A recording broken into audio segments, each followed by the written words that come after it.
पिछले कुछ समय से भारत के अंदर एक दौर चल रहा है स्टार्टअप्स का। ये स्टार्टअप कंपनीज आती हैं, फंडिंग रेज़ करती हैं, अनगिनत पैसा बहाती हैं मार्केटिंग के ऊपर और अपनी सेल्स को ग्रोथ करने की कोशिश कर रही होती हैं। कुछ कंपनीज चल जाती हैं और बड़ा नाम बन जाते हैं, कुछ कंपनीज नहीं चल पाती। ऐसी कई सारी कंपनीज हैं जो मार्केटिंग के नाम पे फंड किया हुआ पैसा पानी की तरह बहा तो रही है, लेकिन जैसे ही पैसा खत्म होता है, उनका नाम भी वहीं खत्म हो जाता है। नमस्कार, मैं सीएस रंजीत गोला। आज हम बात करने वाले हैं ऐसे ही एक स्टार्टअप पिगी की। पिगी म्यूचुअल फंड मार्केट के अंदर एक जाना-माना नाम है। ये लोग अपने एप्लीकेशन के थ्रू डायरेक्ट इन्वेस्टमेंट्स करवाते हैं। डायरेक्ट इन्वेस्टमेंट्स का मतलब वो इन्वेस्टमेंट्स जो सीधा एएमसी के पास प्रोसेस होते हैं।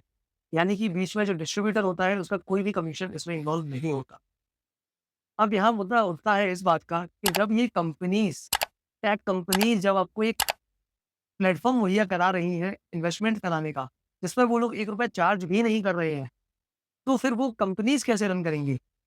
आप तो आँख बंद करके इन्वेस्टमेंट्स कर रहे हैं, बट उनका रेवेन्यू मॉडल जब तक नहीं होगा सामने, वो कैसे सर्वाइव करेंगी? आज स्विगी का जो एग्ज़ाम्पल है, वो बिल्कुल इसी का जीता जागता उदाहरण है। स्विगी एक बहुत अच्छी mutual fund online distributor company, मैं इसे डिस्ट्रीब्यूटर ना कहूँ तो ठीक है, क्योंकि डायरेक्ट सेलिंग प्लेटफ़ॉर्म है। आप डायरेक्टली उसके प्लेटफ़ॉर्म से इन्वेस्टमेंट्स कर सकते थे म्यूचुअल फंड्स के अंदर। अचानक से 2 जून को उन्होंने एक नोटिस जारी किया अपने सभी शेयर होल्डर्स को, अपने सभी इन्वेस्टर्स को कि 30 जून से पिगी का इन्वेस्टमेंट के लिए कोई भी एप्लीकेशन या वेबसाइट काम नहीं करेगी। चूँकि मुद्दा इन्वेस्टर से जुड़ा हुआ है, तो घबराहट होना लाज़मी है। कोई भी इन्वेस्टर हुआ है जिसने अपनी गाड़ी की कमाई लगाई है, वो घबराएगा कि मेरे पैसे का क्या होगा? क्योंकि आपके लिए सहूलियत की बात सिर्फ़ इतनी सी है कि एएमसी अलग होती है, आपका डेटा जो रहता है वो एएमसी के पास है। जिसको आप अब ईज़िली कभी भी निकाल सकते हैं। तो आपके इन्वेस्टमेंट्स में बहुत ज़्यादा अच्छा फ़र्क नहीं पड़ने वाला है। हालाँकि जो एसआईपी आपकी चल रही है लगातार, वो पिग्गी के थ्रू जो भी प्रोसेस थी, वो बंद हो जाएगी।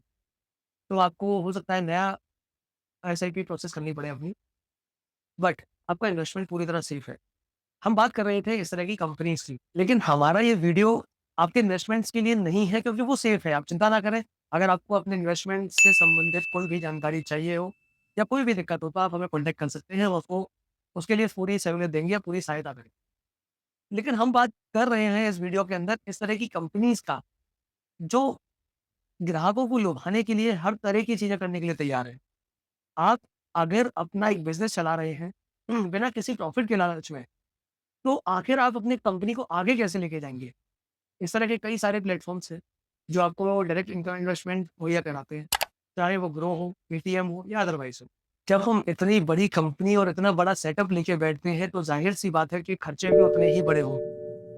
पर अगर हमारा कोई इनकम शेड्यूल्ड नहीं है, कोई रेवेन्यू मॉडल ही नहीं होगा, तो हम इतने खर्चे निकालेंगे कैसे? ये मुद्दा है, सोचना चाहिए थोड़ा-सा। मार्केटिंग तक ठीक है, आपने फंडिंग उठाई, मार्केटिंग किया, आपके पास लोग भी आ गए क्योंकि आप कुछ बेटर ही दे रहे हैं दूसरों से मार्केट में। बैंक या फिर डिस्ट्रीब्यूटर्स की अपेक्षा आप थोड़ा-सा फ़ायदा देते हैं लोगों को, क्योंकि चूँकि उन्हें डायरेक्ट इन्वेस्टमेंट आप अवेलेबल करा रहे हो। बट अपनी रेवेन्यू मॉडल का भी ध्यान रखना चाहिए इनको। जिस तरह पिग्गी बंद हुआ, हो सकता है कल को कोई और भी बंद हो जाए। लॉसेस शायद किसी के नहीं है, पर विश्वास इन्वेस्टर का ज़रूर टूटता है। मैं भी इन्वेस्टर से ये बात ज़रूर कहूँगा, आप डायरेक्ट इन्वेस्टमेंट कीजिए या डिस्ट्रीब्यूटर या किसी म्यूचुअल फंड एजेंट के द्वारा। लेकिन अपना इन्वेस्टमेंट रेगुलर बेसिस पे चेक करते रहिए। हर मंथली आपको एनएसडीएल कैम्प्स की तरफ से मेल्स मिलते हैं, जिसमें आपके इन्वेस्टमेंट प्रॉपर्ली आपको बताए जाते हैं। तो प्लीज़ उनको चेक करिएगा। अपने म्यूचुअल फंड एजेंट से कहिएगा, डिस्ट्रीब्यूटर से बोलिएगा, आपके रेगुलर इन्वेस्टमेंट्स को चेक करें।